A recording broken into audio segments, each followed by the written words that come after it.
بسم اللہ الرحمن الرحیم۔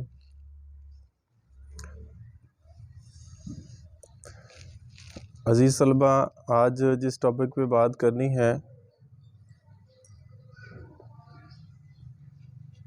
کہ قرآن مجید کے اندر کتنی کل صورتیں ہیں؟ 100، اور پہلے نمبر پہ کون سی ہے؟ سورۃ فاتحہ۔ اور سورۃ فاتحہ کے اندر کتنی آیات ہیں؟ 7۔ کتنی ہیں؟ ٹوٹل 114 ہیں، اور اس میں پہلے نمبر پہ آتی ہے سورۃ فاتحہ، اور اس کی کتنی آیات ہیں؟ 7۔ اور پہلی آیت کے اندر، بلکہ ہر نماز کی ہر رکعت میں ہم یہ پڑھتے ہیں الحمدللہ رب العالمین۔ پھر آگے پڑھتے ہیں الرحمن الرحیم مالک یوم الدین ایاک نعبد و ایاک نستعین اہدنا الصراط المستقیم صراط الذین انعمت علیہم غیر المغضوب علیہم ولا الضالین آمین۔ اب اس پہ جو پہلی آیت ہے وہ کیا ہے؟ الحمدللہ رب العالمین۔ الحمدللہ، اس کا کیا مطلب ہے؟ کہ تمام تعریفیں اللہ کے لیے ہیں، اور جو سارے جہانوں کا پالنے والا ہے۔ الحمدللہ رب العالمین، کہ تمام تعریفیں۔ اب اس میں اس پہ بات کرنی شروع کر دیں تو جتنی مرضی آپ اس کی تشریح کر لیں، لیکن تھوڑی سی میں آپ کو بتاتا ہوں کہ تمام تعریفیں اللہ کے لیے ہیں۔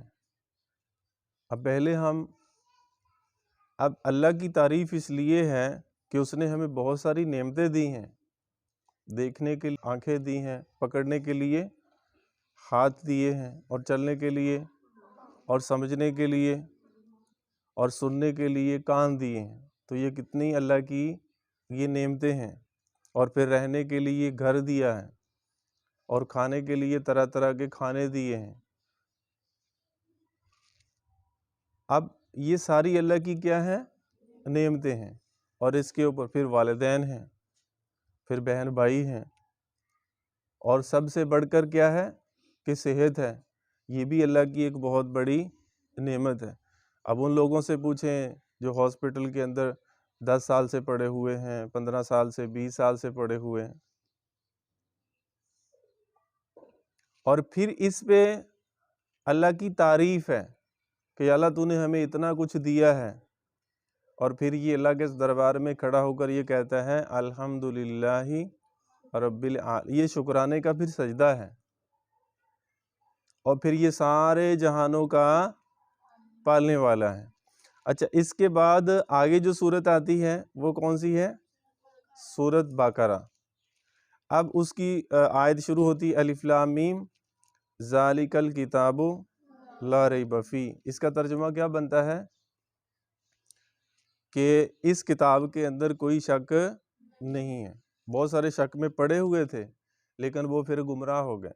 حالانکہ مشرکین مکہ اس کتاب کو جتنا وہ سمجھتے تھے، لیکن وہ شک میں پڑے ہوئے تھے کہ اس کے اندر تو کوئی شک نہیں ہے۔ آگے پھر کیا فرمایا؟ ھدی للمتقین۔ یہ ہدایت کن کے لیے ہے؟ نیک لوگوں کے لیے، متقی لوگوں کے لیے اس کے اندر ہدایت ہے۔ لیکن اس کے علاوہ جو مشرکین ہیں، ویسے تو بہت زیادہ ریسرچ ہے اس کے اوپر، جو غیر مسلم ہیں ان کی ریسرچ جو ہے قرآن مجید کے اندر مسلمانوں سے زیادہ ہے، بلکہ ان کی لیب کے اندر یہ قرآن مجید کی کتاب پڑھی ہوئی ہے۔ اس کے علاوہ اور بھی ریسرچ کی بہت ساری کتابیں پڑھی ہیں، لیکن وہ کمپیئر کرتے جاتے ہیں۔ اپنی جو بھی ریسرچ ہوتی ہے، جو تحقیق ہوتی ہے، اس پہ ریسرچ کرتے ہیں، پھر ایک سٹیپ اور اوپر چلے جاتے ہیں، پھر ایک سٹیپ اور اوپر چلے جاتے ہیں، پھر ایک سٹیپ اور اوپر چلے جاتے ہیں، اور جب قرآن مجید کے ساتھ اس کا کمپیئر ہوتا ہے نا، اس کے بعد پھر وہ ہاتھ کھڑے کر دیتے ہیں۔ یعنی سب سے اوپر والے خانے کے اندر، یا سب سے اوپر والا جو ریک بنا ہوا ہے جو ریسرچ لیبارٹری ہیں وہاں کی، فرانس کے اندر بہت بڑی ریسرچ لیبارٹری ہے، اس کے علاوہ اور بہت سارے ممالک ان کے اندر ریسرچ لیبارٹری ہیں۔ تو سب سے اوپر والا جو خانہ ہے وہاں پر رکھا ہوا ہے انہوں نے قرآن مجید۔ تو ایسے سٹیپ بائی سٹیپ جو ہے نا وہ ایسے جو ہے نا وہ ریسرچ کرتے جاتے ہیں۔ جب قرآن مجید کے ساتھ وہ موازنہ کرتے ہیں اپنی ریسرچ کا، اس کے بعد پھر وہ اپنے ہاتھ کھڑے کر دیتے ہیں۔ اس کے بعد کہتے ہیں کہ اب اس کے بعد آگے اینڈ ہے، اس کے بعد اب ہماری آگے ریسرچ نہیں جا سکتی۔ لیکن وہ تو یہاں تک پہنچے ہوئے ہیں، لیکن ہدایت کن کے لیے اس کے اندر رکھی ہے اللہ نے؟ کن کے لیے؟ جو متقی ہیں، جو پرہیزگار ہیں۔ پھر آگے فرمایا الذین یؤمنون بالغیب، اور وہ لوگ جو ایمان لے کے آئے ہیں، اور کس چیز کے اوپر؟ بالغیب۔ اب دیکھو اللہ کو تو کسی نے نہیں دیکھا، آخرت کو کسی نے نہیں دیکھا، لیکن مسلمانوں کا یہ ایمان ہے۔ ایمان مفصل کے اندر کیا پڑھتے ہیں؟ کیوں بھی کیا پڑھتے ہیں؟ آمنت باللہ وملائکتہ، آگے وکتبہ ورسلہ والیوم الآخر والقدر خیرہ، آگے وشرہ من اللہ تعالی والبعث بعد الموت۔ تو اب یہ سارے غیب کی باتیں ہیں۔ فرشتوں کو دیکھا ہے کسی نے؟ نبیوں کو؟ اللہ کو؟ اور اس سے پہلے جو کتابیں ہیں، لیکن قرآن مجید کے علاوہ باقی کے اندر جو ہے نا چینج آ گئی ہے، تبدیل ہو چکی ہیں۔ جو آسمان سے اتری تھی ان کے اندر کافی زیادہ ایڈیٹنگ ہو گئی ہے، لیکن قرآن مجید کا ذمہ اللہ نے خود لیا ہے۔ اس کی زیر زبر کے اندر بھی اب میں اگر پڑھنا شروع کروں، حافظ صاحب وہاں بیٹھے ہیں، اگر فوراً بتا دیں گے کہ سر آپ نے صحیح نہیں پڑھا،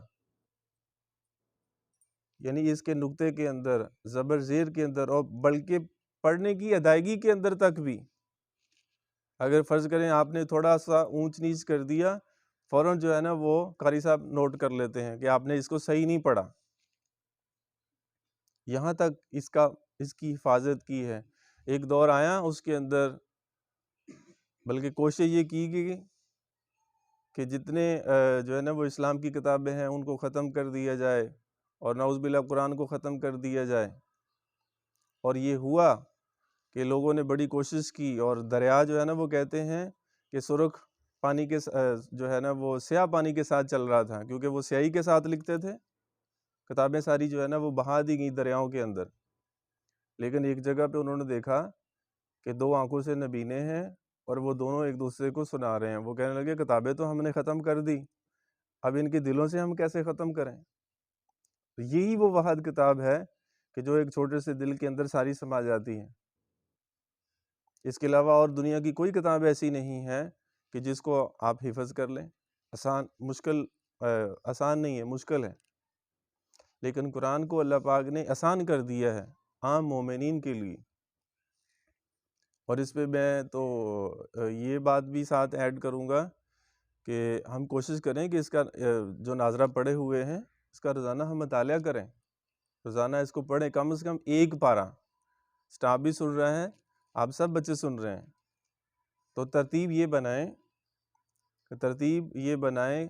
کس طرح بنائیں کہ یہ ہمارا روزانہ ایک پارہ، کم از کم ایک پارہ، اس سے زیادہ بھی پڑھ سکتے ہیں، لیکن جو اسلامی تاریخ ہے نا اس کے حساب سے پڑھنا شروع کر دیں۔ اس کے دو فائدے ہوں گے، ایک تو ہمارا سبق چلتا رہے گا، اور آج کسی کو پوچھ لیں کہ انگریزی کون سی تاریخ ہے آج دسمبر کی، تو موسٹلی سب کو پتہ ہوگا، اور اسلامی تاریخ جو ہے نا کون سا مہینہ ہے، کون سی تاریخ ہے، اور 99% جو ہے نا وہ لوگوں کو نہیں پتہ ہوگا۔ تو اس سے دو فائدے ہوں گے، ایک تو ہمارا پورا پارہ روزانہ پڑھا جائے گا، اور دوسرا اسلامی تاریخ جو ہے نا وہ بھی یاد رہے گی۔ تو اس کی روٹین بنائیں۔ لیکن ان لوگوں سے پوچھیں نا جو بیچارے پڑھے نہیں ہیں، اب بڑی عمر کے اندر جا کر انہیں احساس ہوتا ہے کہ کاش ہم پڑھ لیتے۔ تو اس لیے ہمیں تو اللہ نے توفیق دی ہے، آپ کو توفیق دی ہے، اس لیے ہم اس کو روزانہ صبح سویرے یا جب بھی ہمیں وقت ملتا ہے 24 گھنٹوں میں آدھا گھنٹہ تو لگتا ہے، بعض 20 منٹ کے اندر ہی پڑھ لیتے ہیں، لیکن ایوریج آدھے گھنٹے کے اندر پڑھا جاتا ہے۔ اور ایک لفظ پہ کتنی نیکیاں ملتی ہیں؟ 10۔ اور روزانہ اب اگر فرض کریں مہینہ 29 کا ہے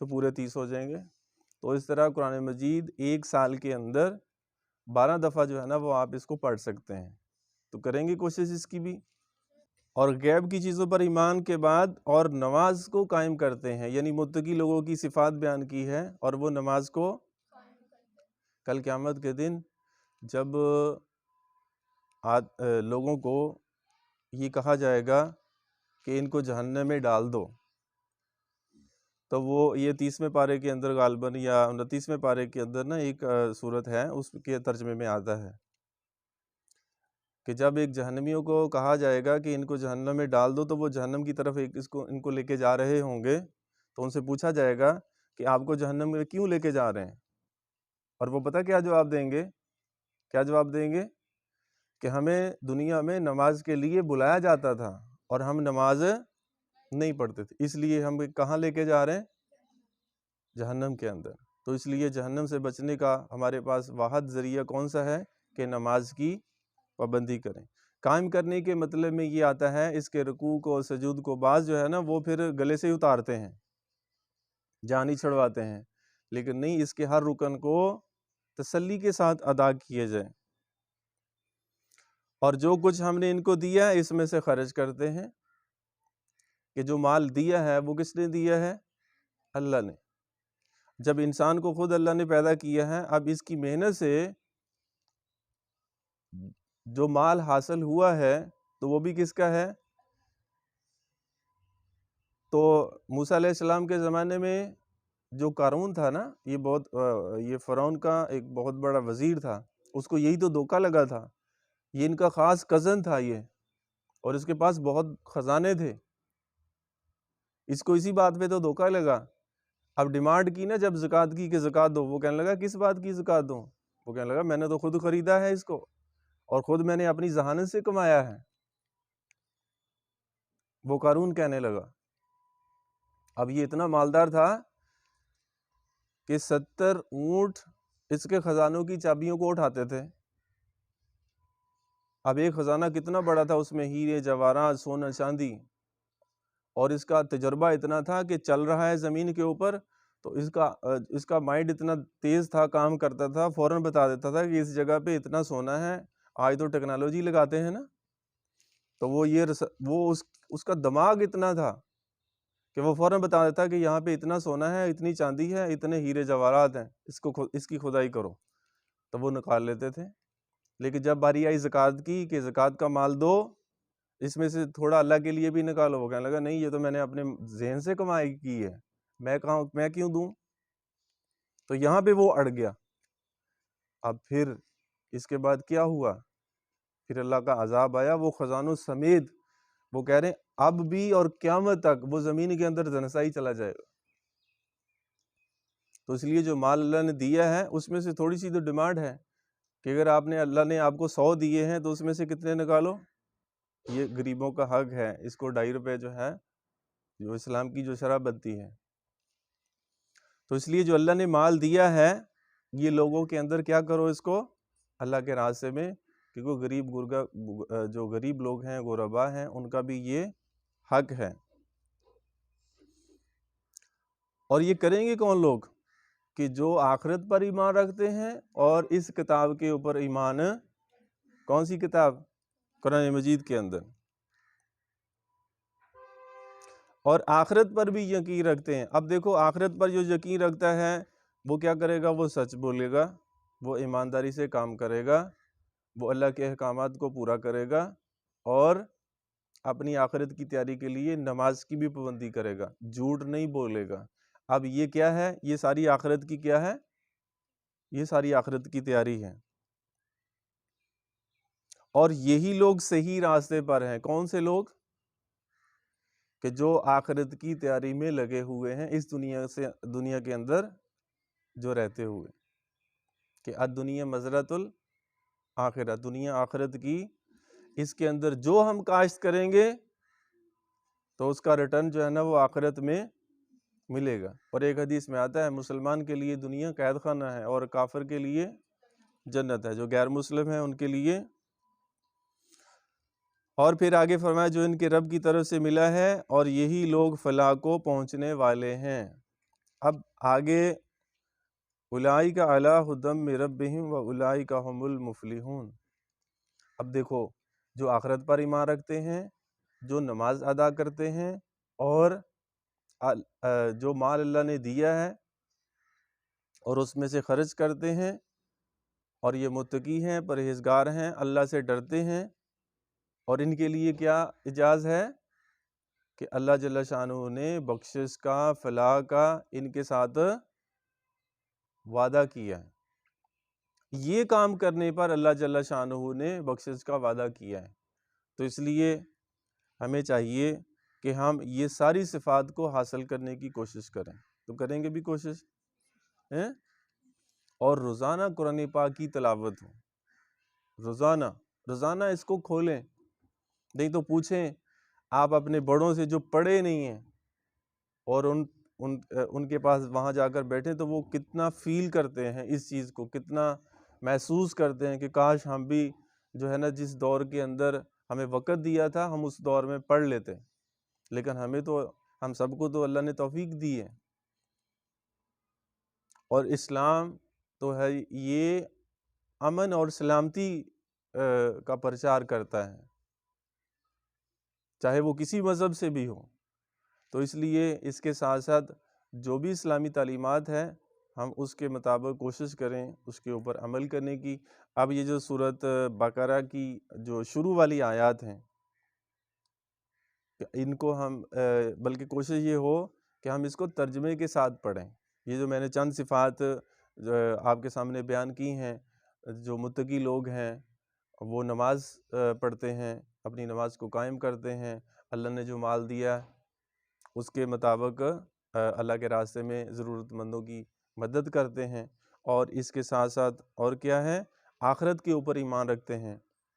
اور ویسے بھی ایمان مفصل کے اندر اور ایک دوسرا ایمان کون سا ہے، کیونکہ یہ بھی ایک فرضی ایمان مجمل ہے۔